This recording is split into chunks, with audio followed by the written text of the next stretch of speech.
Morning all. Oh, we're nice and tight here. This is... Hey, Seth? Yeah. Good to go, thank you. Can we just get in the middle of the microphone? Just shift, yeah, perfect. Rolling. Scott, how straightforward was the selection, including that back three? Was that the trickiest? Yeah, there's always conversations, Seth.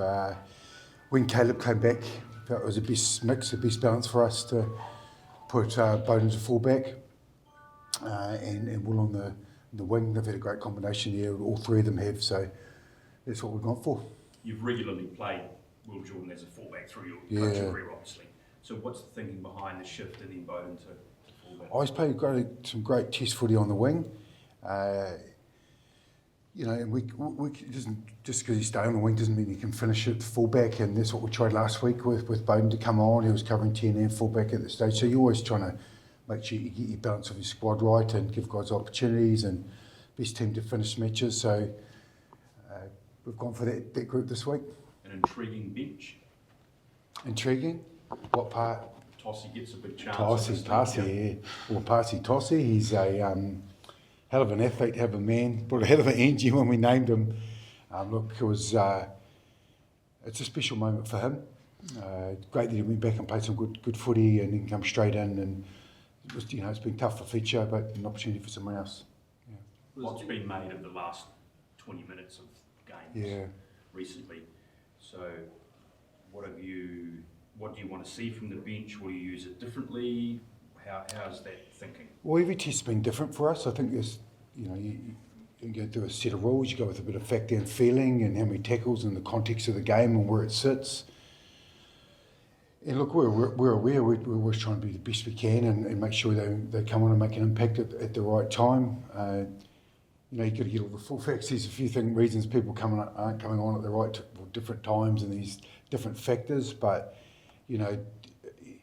we've considered it all, done a little bit of homework and make sure that we can put the best team on at the right time, and yeah. It's a balancing act, isn't it? That is a little bit of a balancing act, and you manage it the best you can.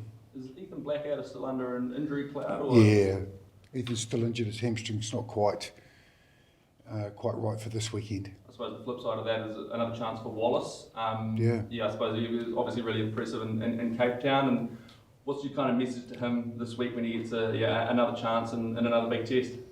Go and do it again. He's got the ability to rise up to occasion. He's come through pretty quickly, with his age and his ability to step up to the occasion. So just keep doing it. He's so diligent, and as you'll get to know him along the way, he's a good kid, a good pro, and look, we've just been really, really impressed with him, the work he does off the field, and Artie's taken him under his wing, so it's great that he can play all three, loose forward position. Currently he's at 6, but that doesn't mean he'll finish there. Yeah. Was it an easy decision then with Ethan injured not to move Wallace maybe to the back of the scrum or anything like that? Oh, we considered that. We know Artie can play 7, and Wallace played a lot at 8. Other than scrums, you just go and playing footy really in a lot of ways, and it has been considered. But for this test, we've picked an experienced group, a group that's played recently together and played Bledisloe Cup matches. It's a sign of respect to the Aussies, because we know they'll come in. The score the last week is irrelevant. It's this week, and it's going to be head to head. We know that. Yeah. Patrick was back. He's fully fit, but Darry on the bench. Yeah, Patrick needs another game of footy. He needs a full week of training. That's his first 60 odd minutes in 4 months. It's a long time. So the big man needs a couple more opportunities to strike the legs out, and had a few rucks and a couple of carries. Yeah. With regards 7, is Sam Cane playing so well that you just can't leave him out at the moment? Yeah, it's a bit of that. Like his experience, I think the value of his experience on and off the field, his ability to get high tackle counts, be really accurate, slow the opposition ball up, has been a big factor for us. Look, we're mindful, this is a swan song. Well, but when does the song stop? Can I say that? I just did, didn't I? But, you know, we have those conversations, but he's in good form and he's just what we need. He's got a good balance for us and he's great for Scott Barrett and for Artie and the team. So, and he's playing well. What do you expect from Australia, and what have you seen under Joe Schmidt about how they're playing? Oh, Joe's got them structured enough to play some great ball in hand. You know, they swing well. They know when they can kick their ball. They can hold the ball for high phases. They know what they're doing, and with a little bit of bite in them, which they'll have. It's going to be a hell of a Bledisloe Cup. There probably wasn't expectation about winning in South Africa. Like internally there would have been, but externally that expectation wouldn't have been there. There is expectation about winning the Bledisloe Cup. How does that change the psychology? We'll rephrase that question. There's always expectation to win the Test match in front of you. But the Bledisloe Cup is something special, isn't it? It's got a lot of history. It's got a lot of big moments. You know, look, if you look at the history of the first Test of each year, especially in Aussie, those games have been tight. They've come down to small margins. You know, one-score games for long parts of the match. So it's a lot of, you know, both countries care about it. So a little bit of form goes out in the window when the Bledisloe starts. And is that another reason why Sam Cane, the importance Yes, of having there? correct. The experience. That's a big part of it. What's the mood in camp? Like Scott coming off South Africa, and where are you looking for the big shifts? I think we're like everywhere else, and we're looking. You know, we want to finish well in our games. We're creating so much. You know, we created a lot of opportunities in South Africa that we didn't execute. So look, our execution's a bit on top of our mind, but we just want a really good energy over here. Make sure we built off what we've done before. But be a bit more ruthless in our actions to finish games and give those passes and kick those goals and just nail those little things that we've created. And a lot of the guys have owned it. We have as coaches how we can be better. So, and you know, like Double Bay is not a bad little place to start it off. You know, could easily get comfortable here, but mate, I've sorted that out. Yeah. Clear mandates. Yeah. Is there a bit extra, Razor, coming up against Joe? Have you given much thought to that this week? And Just in terms of coaching head to head, the fact that he knows a lot about the All Blacks. yeah, look, full respect, he's been around, he's done it, he's played some really big games, he knows to prepare a team, so full respect for what he's done in the past and how his teams play. You know, he'll come up with a couple of special third phase plays that you haven't seen for a while, or he's brought out of his bank. He's got a hell of a library of moves, and he's got high rugby intellect. So full respect to him, and you know the rugby world and the coaching world, and you know people coaching different countries, and it all adds to it, doesn't it? When he was involved with the Blues, did you always go into games like that thinking we may see something different? Yeah. The Joe Schmidt coach team here.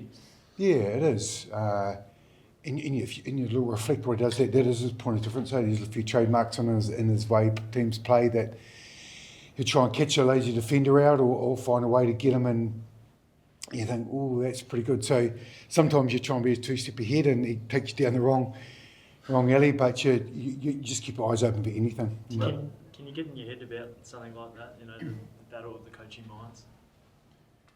No, only when you come to press conferences, really. It's a good headline for you guys.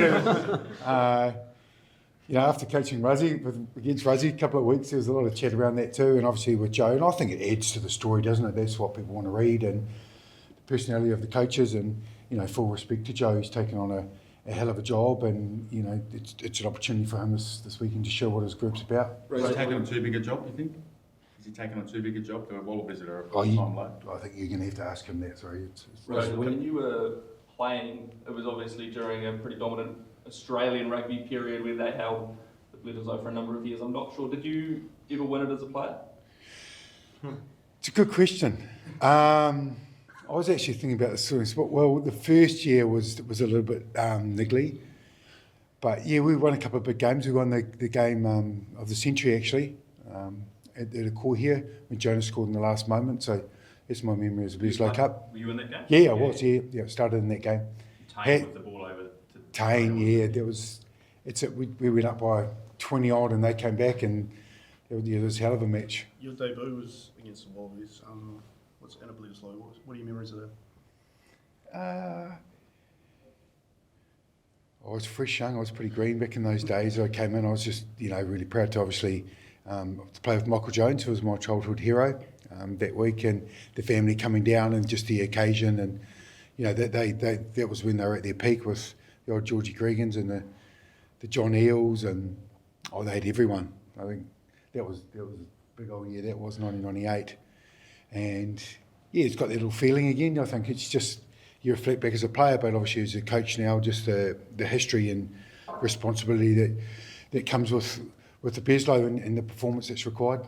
Right, a lot was made of the departures of Brodie Retallick and Sam Whitelock. But how impressed have you been with the way Tupavati has stepped up this year and I suppose really grown into a top quality Test player and sort of filled that void in a way? Yeah, it's been incredible. When you called a couple of those line-out tests, he was calling it 90-odd%, and the line-outs, his work rate around the field. He's a great athlete, he's 119 kilos, and he's got a great temperament for it. So we're pleased that all his hard work has come to where he is now, and he's starting second row for the All Blacks, and he's really important to this group. Joe's likely to make a halves change with Nick White coming back in. What is it? Have you got the team with you? Yeah. Oh, okay. Well, anyway, but Nick White, what does he do? He's a competitor. He's a competitor. He competes in everything. He wants to win the warm-up. I really like Nick. I've always connected around the rugby circles, and I just like the way he plays. He's got a bit of grit about him. He's a test match footballer, so yeah. Just Scott, when it comes to your outsides, is there consideration of playing Rico left wing and Billy Proctor's availability this week? Well, Rico's finished his last few tests on the wing. That allows Anton to come on. Like I was saying before, with the mix, with Sev on the bench, and everything happens to D-Mac, Bowden can push forward, and we can bring Seven on and walk to fullback. So those are combinations you manage, and you look through the season, depending on the context and what the game needs in front of you. If you're ahead, if you're behind, or whatever the examples are. So those are the mixes you're always looking for to make sure you can play a couple of positions. And obviously Rico's been great when he's gone to left wing. What's impressed you most about Hussey? I think he was a number 8 until a few years ago. So ball playing and. Tamati Williams is number 8 too, coming through school. So a couple of big boys that have, made that big decision to go forward, and they're skillful, they're big, they've got good feet, they understand the game well, and Kerry, but he's worked really hard at his craft, Sav. Jay Schrein and him got a great relationship. Jace early in the season said he's my man, and he's a test footballer, he's got the size, he's a unit. He's first to most meals, but he's got a great mate. He's got a great sense of humour, but he can, when he crosses the line, he can switch. So he's a good balance for us. When you had those home tests, Argentina, away to Africa, now to Australia. Do you feel as though, given new coaches, new management, a lot of new structures, that everything is probably calmed down now or quietened down, if you can? Well, everything's set now. Everyone knows how the weeks work and the language and the mindset for the weeks that's required. And, everyone's got their hands dirty enough to know what's required during the week. And being away, being on tour, which is a gift of what rugby gives you, is you find out a little bit about yourself as a group, because you spend a lot of time together. And this is just another week. So, we've got enough weeks under our feet to get over them. Is this your most important test in charge this year?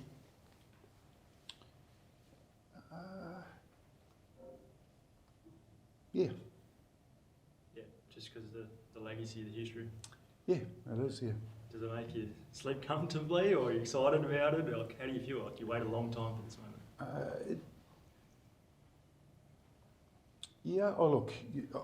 I sleep well because we get the process right, and you get everything in place, and we put a lot of preparation into this match, as the Aussies would, and that gives you the sort of underlying confidence in going into it, but also it's always a little bit of trepidation. That's the appropriate fear that comes with any sport, or especially contact sport, and the ability to make sure that my job is to get the mindset of the group right ultimately, and that's my focus. Have you had a chance to get out in the water, Robertson? Yeah, I have got wet. Thanks, Pat.